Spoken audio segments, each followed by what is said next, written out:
Westmoreland on the Gridiron continues here on the Westmoreland Sports Network. Dan Flickinger with you. And joining me is our Week 2 Westmoreland Sports Network Player of the Week. He is junior quarterback from the Hempfield area Spartans, Dom Detruf. Last week against Kiski, he completed 13 of 21 passes, 254 yards, and 3 touchdowns in the Spartans' thrilling win over the Kiski Area Cavaliers. First of all, Dom, congratulations. And not only for winning Player of the Week, but also for that big win over Kiski Area. Thanks for taking some time to join us here tonight. Yeah, thank you. Well, let's jump right into it because we have so many things to talk about with you, man. I mean, what a game against the Cavaliers. You had what you thought probably was a pretty comfortable lead at halftime, 28-10. Kiski makes a big run in the second half. They end up taking the lead, and then Sawyer Luthold boots the game-winning field goal from 26 yards out. You guys win it. Give us a sense of how emotional that was. What kind of was going through your head when you saw the ball split the uprights? I mean, obviously, it's a little nerve-wracking. In high school, in college, you see kickers miss. But, I mean, we all trusted Sawyer, and we all were very, very confident he was going to make it. So it wasn't as nerve-wracking as you think. But, obviously, anybody in that situation is a little nervous. But I'm super proud of him.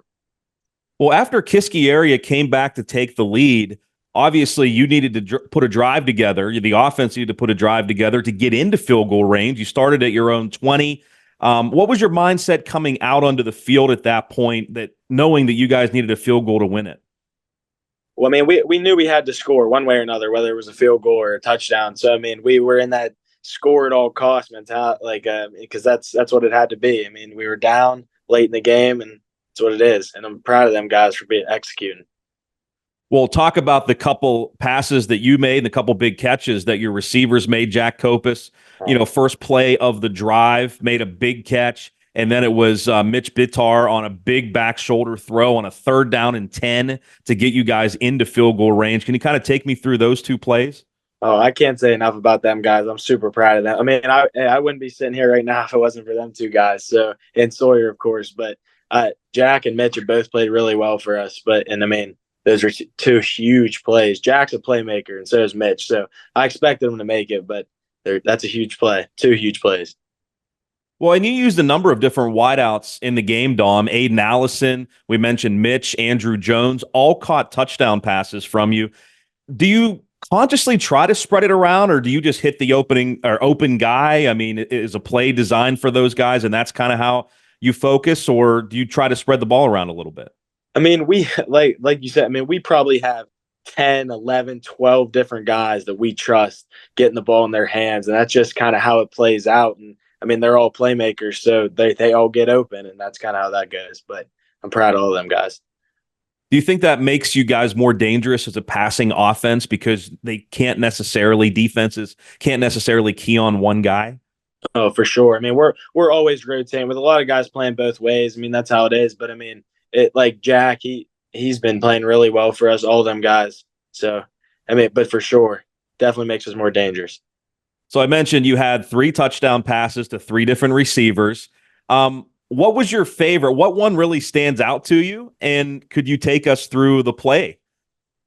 I'd say maybe the first one, just because it gets you going. It sets the tone. So, I mean, that the first one is always the best one, I think, because it keeps you rolling for the rest of the game. And that was to Aiden Allison, right? Mm-hmm. Yep. Can you kind of take it, if you can remember? I know we don't have the film right in front of you, but can you kind of take us through the play? I dropped back, and there was a little bit of pressure on my right side, I think. So I rolled that way, and he worked back with me perfectly. And I saw him, and I mean, he made the play from there. I mean, that was like a 34-yard touchdown, I think, and he probably ran for at least 25 of it. So I mean, that's him making a play. Like I said, them guys are all playmakers. Yeah, and he's been really good. And something that people may not realize, 2 of those 3 touchdown passes were on 4th down, correct? Yeah. Yep. Yeah, not a bad way to convert. Not at all. That's for sure. So at halftime, you went through something unique. You had the lightning delay, which, we're all creatures of habit. I was a former football player too. You get through your halftime routine, but this time you had to wait around the locker room a little longer to wait for the lightning to stop. So what did you guys do in the locker room to pass some time? I mean, you got we were in there for a very long time. It felt like days, but I mean, a lot of guys. Watch the iPad and watch the film with. I know a lot of guys were watching with Coach Zach, our defensive coordinator, and all the linemen were together watching, and we talked on the board. I mean, you never know what's going to happen. We didn't know. I mean, we didn't know if it was going to get canceled or not. But you can't think that way. We wanted to play bad, so I mean, we stayed locked in the whole time, stayed hydrated, got off our feet a little bit, but yeah. And in terms of getting ready to play then, since you were, kind of sitting around for a long time, do you go through more stretching or do you go through more like running to try to get yourself ready? I mean, we pretty much went through our full like pregame routine, stretching wise. At least, obviously, we were in like a little gym in the locker room area but I mean, we went through our whole pregame routine like we were going back out to play, like to start. Dom, I want to take you through, or if you could take us through, actually, the process and everything that you've been through to come back and play football. It's so inspirational, I think, to everyone to hear your story.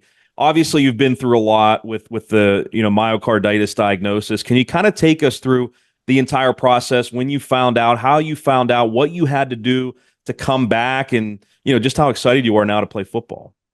Yeah, I mean, I found out about it. I got back from vacation on a Saturday or way earlier in the summer. I can't remember the exact date, but way earlier in the summer, and on a Saturday, and then that Tuesday, I started feeling really sick, and then from that Friday is when they told me I had the myocarditis.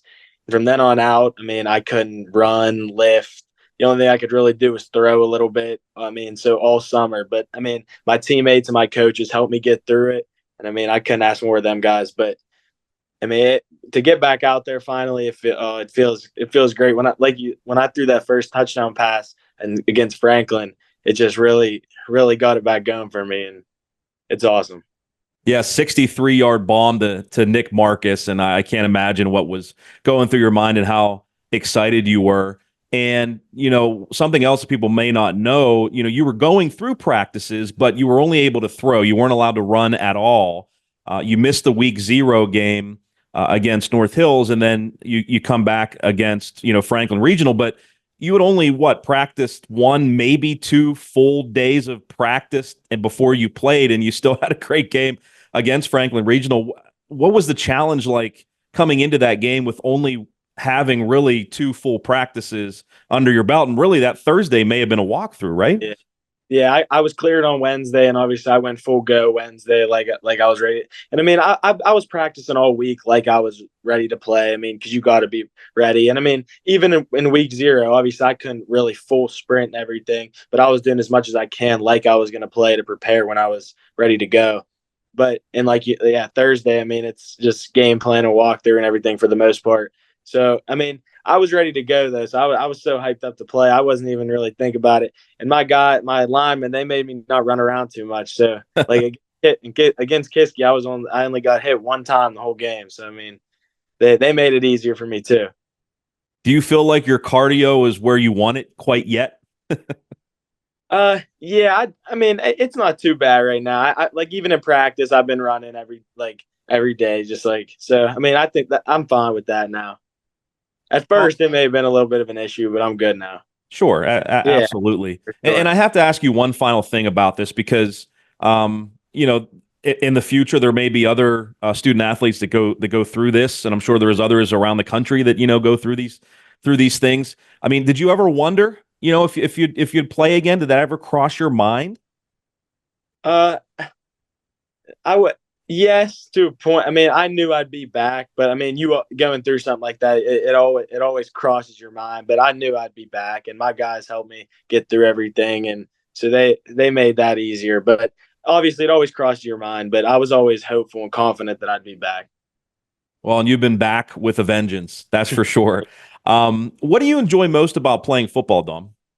Just being with my guys. I mean, we're a very tight knit group. I mean, like all summer we all golf together and hang out constantly, and so that's probably my favorite part, just being with all my guys. Well, I was going to ask you too, what's your favorite part about this team? But it seems like the closeness, Sure. right? Oh yeah, yeah. We're like one family. What do you enjoy most about playing for Coach Kiefer? We think very alike, so it makes it very easy. Offensively, we're always on the same page. So And he's a very good guy, very good guy. He's always there for me. And I mean, he helped me get through, like we were talking about earlier, the myocarditis. He was always there for me. So the first 2 weeks of the season, our player of the week has come from Jeanette, Jace Powell, and Keimani Brown. And our third player of the week kind of comes from Jeanette, even though he plays for Hempfield. Dom, I know your dad played, your dad TJ, played and coached at Jeanette for a number of years, and you attended Jeanette way back when for a couple of years. So maybe you're still I mean, you're certainly a Spartan, but you're maybe a Jayhawk at heart. Yeah, always. And you go up against, you were talking before we started the interview that, you work out a little bit with Coach Pallone over there, and you also obviously play, Jeanette in basketball, non-conference and things of that nature. So you know some of those players over there too, right? Yeah. Them guys are, I work out with them when I work out with Thomas and everything. So then we're all my guys too. So let's kind of move forward here and talk about the next few games you guys have coming up. And I know you're just concentrating on North Allegheny, but certainly playing some really good teams here as you start 6A play. North Allegheny, certainly a big challenge for you. How excited are you for the challenge going up against a really good team this week? Super excited. I mean, with 6A football, I mean, I want to play in college, and I know a couple of our other guys do too, are very serious about it. So, I mean, playing against teams like this, I mean, that's what people see you playing against teams like this, and it's the closest thing to college you're going to get in high school. So, I mean, I'm super excited to compete against a really good team. I mean, we're a really good team too, though. So, absolutely, and you're playing very well. What do you have to do well against North Allegheny to get a victory here on Friday? To be honest, I think just simple things. I mean, obviously, we have to block and be confident in ourselves and just wrap up when we tackle. And I think we'll be all right. I mean, our coach has got everything else under control. You mentioned wanting to play in college. I was going to ask you if you do, but obviously, again, you had mentioned that. What kind of steps do you think you have to take still to make that a reality for you? I just keep working on my craft. I mean, I feel like I have a strong arm, but obviously, then you got to keep arm strength, and I feel like I go through my reads well, but you can never be satisfied with that. So I mean, just keep working on my craft as a whole. Dom, this was a great interview, man. Congratulations on all your success. Again, so inspirational to see you coming back and doing what you're doing after going through what you went through with myocarditis. Good luck on Friday against North Allegheny, and hopefully we can talk again soon, okay? Thank you. Thank you. That is Dom Detruf, our Week 2 Westmoreland Sports Network Player of the Week after his big performance against Kiski Area. We will talk about this week's games, Week 3 of the high school football season, coming up next on Westmoreland on the Gridiron.